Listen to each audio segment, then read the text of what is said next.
മുസ്ലിങ്ങളുടെ പള്ളി കുഴിക്കലാണ് NDA സർക്കാരിന്റെയും BJPയുടെയും പണിയെന്ന് CPI ജില്ലാ കൗൺസിൽ അംഗം MS George. CPI Adivad branch സമ്മേളനം ഉദ്ഘാടനം ചെയ്ത് സംസാരിക്കുകയായിരുന്നു അദ്ദേഹം. അപ്പോൾ ഡൽഹിയിലേക്ക് പണ്ട് നമ്മുടെ ഡൽഹിയിലെ റെയിൽവേ സ്റ്റേഷൻ പറഞ്ഞാൽ മുഹമ്മദ് ബിൻ തുഗ്ലക്കിന്റെ പേരിലെ റോഡുണ്ട്.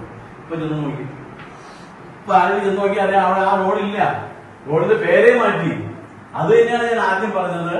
ഇപ്പോ മുസ്ലിങ്ങളുടെ പള്ളി എവിടെയാണോ അത് അന്വേഷിച്ച് കണ്ടുപിടിച്ച് അവിടെ കുഴിക്കുക എന്നുള്ള ഒറ്റ ഉദ്ദേശം മാത്രമാണ് ഇപ്പോൾ RSകാരും BJP നടത്തുന്നത്.